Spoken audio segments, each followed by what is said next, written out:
Oops! Andito na naman si Uncle Tax. Ngayong araw pala ay duty ulit namin. At ngayon pa lang kami magsisimula. Alas 5 nga pala kaming pumasok. Kaya eto, ang una kong ginawa ay nagpunas na ng mga sopa para alisin yung mga alikabok at saka mga buhok. At yung mga kasama ko naman ay mga nag-refill na ng mga tissue at saka ashtray. Kami ay nagtulong-tulungan at para sa ganoon mas lalong bibilis yung aming trabaho. Ganito lang palagi yung aming ginagawa kapag kami ay duty.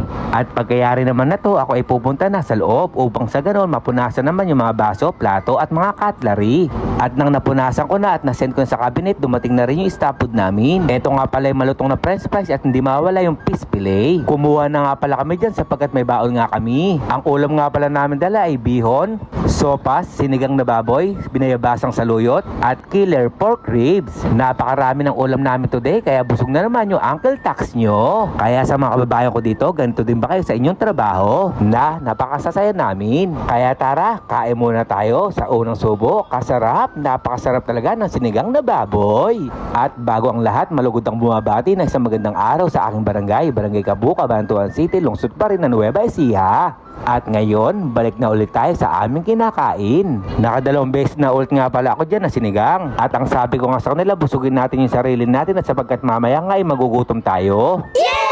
At tapos na to, ang susunod ko naman kakainin itong bihon. Napakasarap, napakarami pang sahog. At shout nga pala kay Ate Maricar Dayaw. Ingat ka palagi sa iyong trabaho. Maraming salamat at lagi mo sineshare yung mga vlog ko. Kaya ate, ingat po kayo dyan. At tapos, ang kukunin ko naman itong sopas. Masarap din kasing ulamin ito.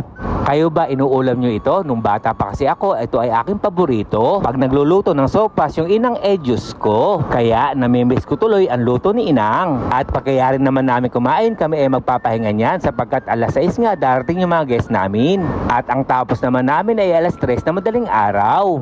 Kaya ngayon ako ay nagpunta na sa jingle area upang sa ganoon para magpalit ng uniform. Obligado tayong mabango at press para hindi nakakaya sa mga guests. Kaya hanggang dito na lang. Ito yung Uncle Tax. Ingat!